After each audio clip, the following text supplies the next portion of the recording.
Muy buen día, nosotros somos el equipo 3 y nuestro tema es el estilo internacional y su difusión.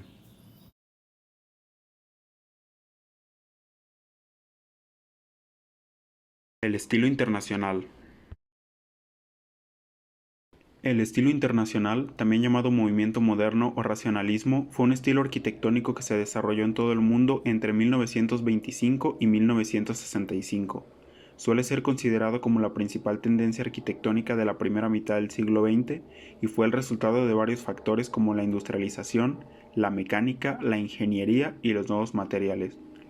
Es definido como el estilo de arquitectura que surgió en Holanda, Francia y Alemania después de la Primera Guerra Mundial y se extendió por todo el mundo convirtiéndose en el estilo arquitectónico dominante hasta la década de 1970. El estilo se caracteriza por un énfasis en volumen sobre masa, el uso de materiales industriales ligeros, el rechazo de todo ornamento y color, formas modulares repetitivas y el uso de superficies planas, típicamente alternando con áreas de vidrio.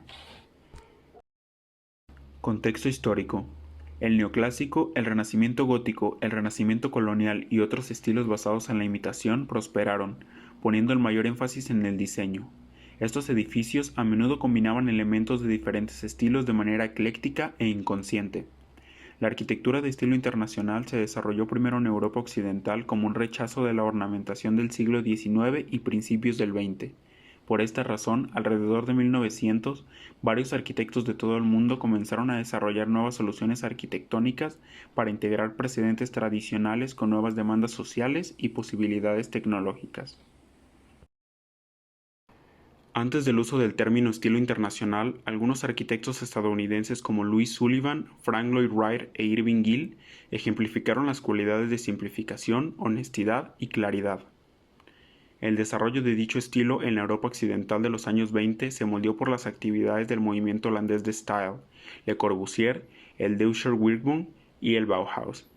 Le Corbusier había adoptado las estrategias tayloristas y fordistas adaptadas a partir de los modelos industriales estadounidenses para reorganizar la sociedad. El estilo internacional fue el resultado de varios factores que tuvieron lugar en el mundo occidental, que la industrialización, la mecánica, la ingeniería y la ciencia de los materiales estaban revolucionando, como la incomodidad de algunos arquitectos con el eclecticismo y la divergencia de estilos arquitectónicos, la industrialización acelerada de las sociedades europeas y norteamericanas que comenzó a crear la necesidad de nuevos tipos de edificaciones y los enormes avances técnicos en la ciencia de los materiales y la construcción, que permitieron la invención del hormigón armado y el mejoramiento de las aleaciones de acero. La exposición Modern Architecture International Exhibition y el libro que la acompañó constituyen un auténtico manifiesto que durante 6 años recorre 13 ciudades de Estados Unidos. El impacto cultural de esta exposición itinerante, unido al triunfo del nacionalsocialismo en Alemania, tienen consecuencias decisivas, pues la clausura de la Bauhaus y el exilio de Mies van der Rohe en la Universidad de Chicago y de Walter Gropius y Marcel Breuer en la de Harvard otorgan a Estados Unidos las condiciones perfectas para la expansión de la arquitectura moderna. Así, mientras Europa se batía en la Segunda Guerra Mundial, en Estados Unidos se consolida una arquitectura que confía en la concepción formal del espacio como criterio de identidad histórica y cultural de sus productos. La evolución natural del estilo internacional provoca que a finales de los años 40 se configurase un enunciado cargado de sentido que defiende la forma como un modo específico de concebir el proyecto y de controlar todos los extremos de su realización. En cuanto a Europa, la Segunda Guerra Mundial modifica la dirección de la mirada hacia cuestiones humanas esenciales y las consecuencias de la pérdida irreparable de ciudades históricas. Las tareas de reconstrucción no fomentan el clima cultural y social adecuado para incorporarse al debate norteamericano en torno a la forma. Más bien, el juicio estético se identificó con criterios de índole económico y social, abonando un terreno propicio para la erupción de los realismos arquitectónicos. Entre las principales características arquitectónicas del estilo internacional encontramos que se caracterizó en lo formal por su énfasis en la ortogonalidad, el empleo de superficies lisas y pulidas, formas sin ornamentación, ligereza, voladizos, empleo de las nuevas técnicas y materiales como el hormigón armado, amplitud espacial que caracterizó a los interiores, plantas y secciones ortogonales, asimetría, grandes ventanales horizontales divididos por muros cortina, los interiores tienden por lo general a ser luminosos y diáfanos y se desarrolló el brutalismo. Características urbanas del estilo internacional. Existió planificación urbanística en la búsqueda de la ciudad ideal. Se hace la Carta de Atenas en la cual se estipulan parámetros a seguir para una mejor ciudad. Brasilia es respuesta a una de las posibles ciudades ideales. Se construyeron las villas de High Point, primera en Highgate, del arquitecto Berthold Lubetkin. El declive del estilo internacional. El estilo internacional se convirtió en el rostro del facto de la arquitectura modernista, particularmente en los rascacielos durante la primera mitad del siglo XX. Este movimiento creció y se extendió por toda Europa y las Américas e incluso en Asia. Sin embargo, en los años 60 y 70, algunos arquitectos estaban cansados de la pureza de la arquitectura de este estilo.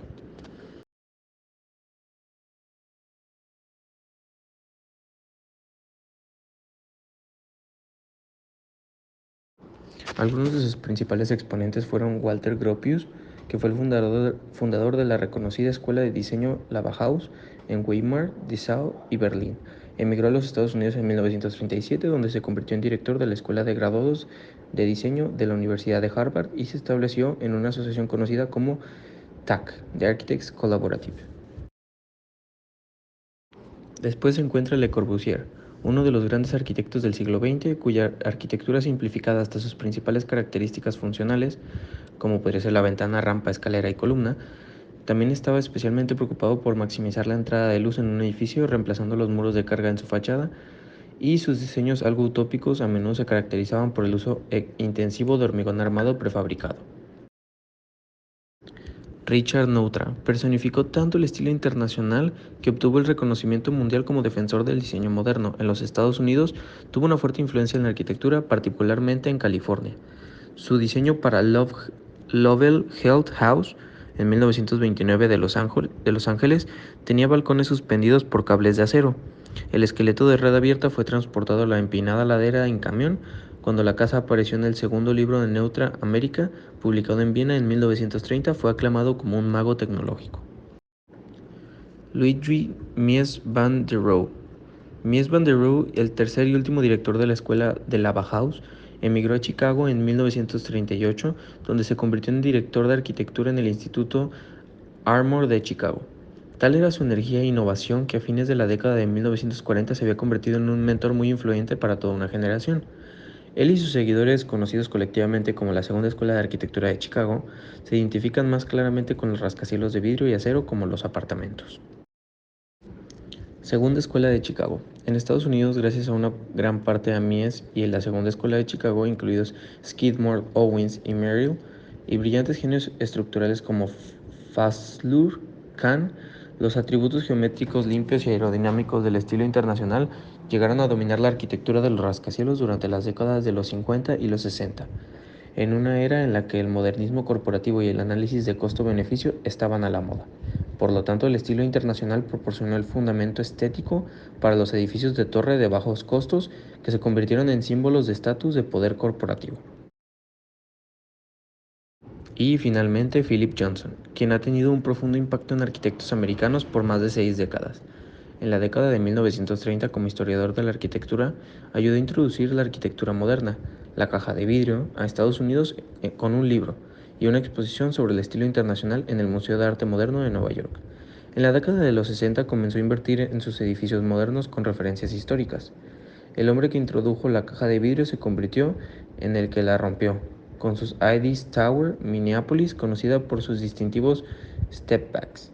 El alejamiento de Johnson del estilo internacional trajo respetabilidad profesional o posmodernismo. Cabe destacar que Philip Johnson era un arquitecto que, pues, cambiaba dependiendo de la generación. Se iba adaptando a los cambios que surgían en la misma arquitectura. Obras arquitectónicas del estilo internacional. El Seagram Building es una moderna torre de oficinas proyectada por el arquitecto alemán Ludwig Mies van der Rohe, en colaboración con Philip Johnson.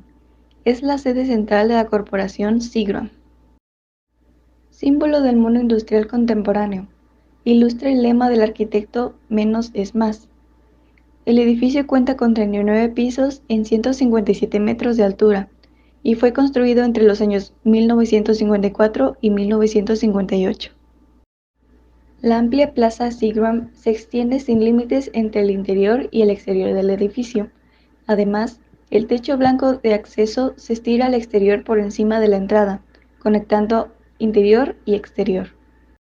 El acceso a la plaza es a través de una escalinata entre dos grandes pilastras o basas, encima de las cuales se extienden dos láminas de agua en simetría, lo que recuerda las leyes de composición de la antigüedad clásica.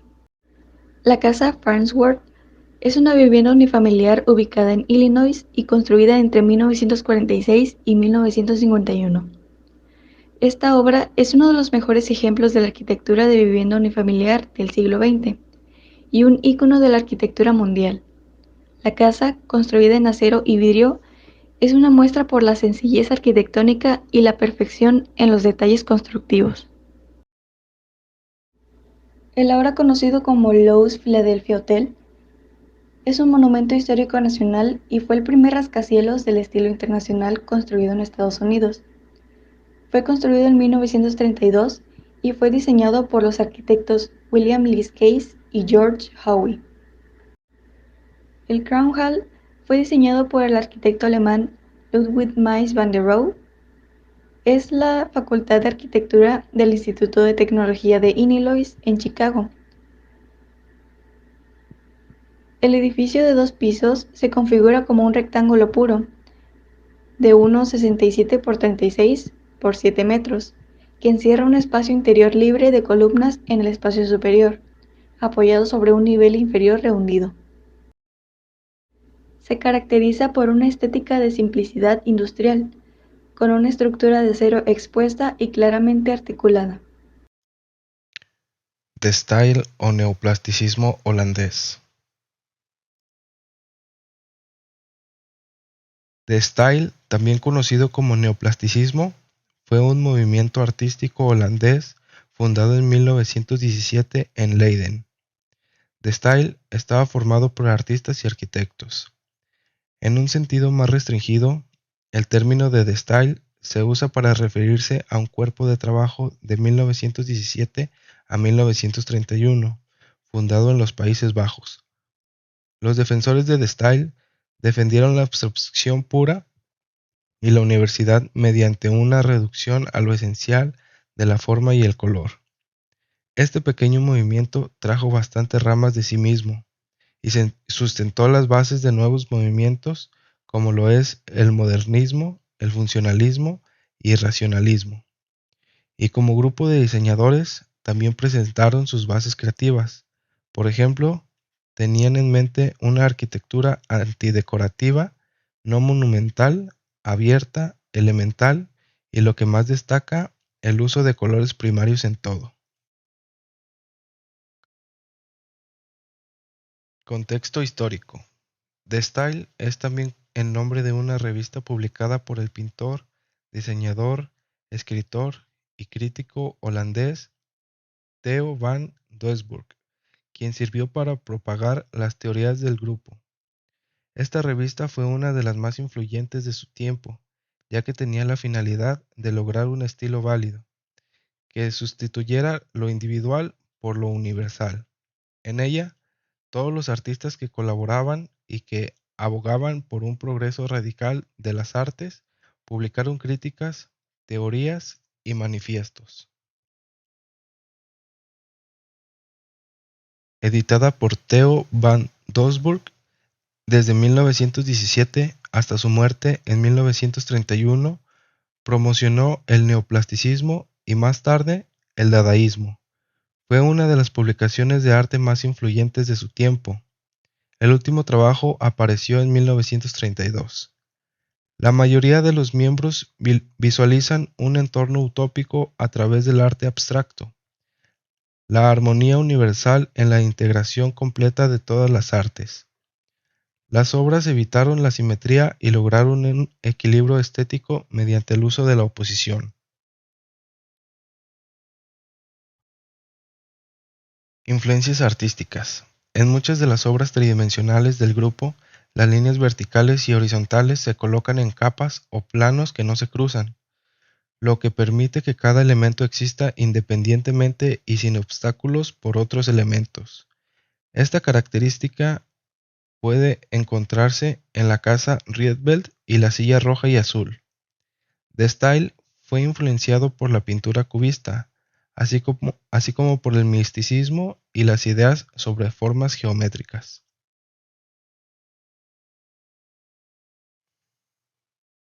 Origen y evolución de la revista. Desarrollado después de los horrores y tragedias de la Primera Guerra Mundial y el deseo de reconstruir la sociedad después, The Style creó un nuevo lenguaje visual.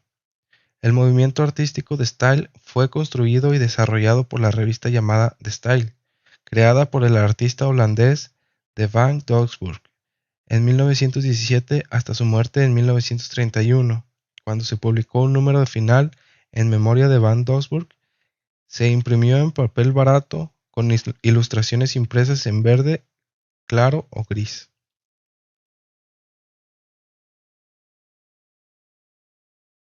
La obra más influyente que mostró la sensibilidad y la sencillez de The Style fue el Master Original, creado por Hussar en 1917, un grabado en madera abstracto que consistía en rectángulos negros de varios tamaños sobre un fondo blanco. El diseño de Hussar siguió siendo la portada hasta 1921, cuando Van Doesburg dejó detrás el tipo de mosaico y creó un formato horizontal con una fuente negrita. Las pinturas de Mondrian se encuentran entre los iconos perdurables del The Style y sientan las bases del arte abstracto. El estilo de Mondrian y el uso de un vocabulario pictórico simplificado fueron vitales en el desarrollo del arte moderno, y su trabajo abstracto sigue siendo influyente en el mundo del diseño actual. Principales arquitectos y teóricos del Style o neoclasicismo holandés. Theo van den Broek. Theo van den Broek, cuyo nombre de nacimiento era Emile Marie Cooper, fue una de las figuras fundamentales en el desarrollo del neoclasicismo holandés, tanto en pintura como en arquitectura. En el año de 1915 conoció a Piet Mondrian y poco más tarde a Bart van der Leck y al arquitecto J.J.P. Oud. Junto a ellos y a otros artistas fundó la revista de Stijl. Van den Broek ocupó el puesto de editor de la revista y publicó numerosos artículos bajo los pseudonimios de J.K. Bonsert y Aldo Camini. Corneille van Stern. Corneille van Stern fue un arquitecto y urbanista holandés establecido en Ámsterdam, activo entre 1918 y 1967. Fue primero carpintero y capataz antes de lanzarse en torno a 1915 a la arquitectura, entrando como delineante en el estudio de William Crout. Estudió a continuación en la Academia de Artes Plásticas y Ciencias Técnicas y obtiene su título en el año de 1917. Gana el premio de Roma en 1921, pero cambia de itinerario y marcha a Bauhaus de Weimar. De 1923 a 1924 se encuentra en París. En 1923 concibe con Theo van den Broek los planos de dos casas que se exponen en la Galería de Leonce Rosenberg, en una retrospectiva dedicada al movimiento de Stijl. Vilmos Huszár. Vilmos Huszár fue un pintor y diseñador húngaro. Vivió en los Países Bajos, donde fue uno de los miembros fundadores del movimiento artístico de Stijl. Huszár nació en Budapest, Hungría. Emigró a los Países Bajos en el año de 1905, instalándose al principio en Budapest. Fue influenciado por el cubismo y el futurismo, y conoció a otros artistas influyentes como Piet Mondrian y Theo van den Broek, ambos personajes centrales del establecimiento del movimiento Stijl, con Huszár en el año de 1917. Huszár también cofundó la revista del Stijl y diseñó la portada del primer número. Obras artísticas del Stijl o neoclasicismo holandés. Composición séptima, Las Tres Gracias. obra de arte abstracto de Theo van den Burg en el año de 1918. Es una serie de franjas rojas, azules, blancas y beige dispuestas en distintas posiciones sobre un fondo negro. Si uno intenta buscar a las tres gracias, no encuentra nada. Esto es lo que hace interesante esta pintura y manifiesta la grandeza del procedimiento creativo. Nuestro pensamiento toma como referencia una obra anterior para reelaborarla y crear algo diferente. Silla rojo-azul es una silla diseñada en el año de 1917 por Henry Rielbelt. La silla original tenía un acabado natural y luego fue pintada con la paleta de colores primarios del Stilg, negro, gris y blanco. Sin embargo, más tarde fue cambiada para parecerse a las pinturas de Piet van Rijn cuando Rielbelt entró en contacto con la obra del artista en el año de 1918. La silla está expuesta actualmente en el Museo del Arte Moderno de Nueva York. Composición A. Composición en rojo, amarillo, moratón y negro en el año de 1921 es una de las obras claves de Piet van Rijn, uno de los principales artistas del Stilg, el principal movimiento de vanguardias a los Países Bajos. A pesar de parecer una composición muy actual, lo pintó hace casi 100 años y hoy en día lo puedes contemplar en el Godsmuseum de La Haya, la que es el Museo Municipal de la ciudad. Su colección de arte moderno ofrece una perspectiva general del arte holandés, así como la colección más grande de pinturas y dibujos de van Rijn. Silla zigzag. Esta silla, diseñada por el arquitecto holandés Henry Rielbelt entre el año de 1932 y 1934, puede interpretarse como la respuesta a la resurrección económica de la época, por la simpleza en su diseño y el uso de un solo material, utilizando solo 4 elementos unidos con un simple sistema de articulación de juntas triangulares que mantienen la rigidez. Se mantiene la simplicidad visual que aparenta tener un complejo proceso de construcción. Se caracteriza por su extrema simplicidad y abstracción. La Casa Crowder. La Casa Crowder en Utrecht, Holanda, 1924, es la obra arquitectónica más importante de Henry Rielbelt. Construida en acero, ladrillo y vidrio, es una composición asimétrica de planos horizontales y verticales que consigue al mismo tiempo el idear las relaciones equilibradas y puras preconizadas por los neoplasticistas y dos de los objetivos fundamentales de la arquitectura moderna: la planta libre y la separación formal entre estructura y cerramientos. La flexibilidad de sus espacios interiores y la condición de estar configurada en torno a planos le otorgan características distinguibles y únicas en todo nivel. La Casa Crowder es el único edificio diseñado en la completa concordancia con el estilo de Stilg, marcando por los colores primarios y las formas puras.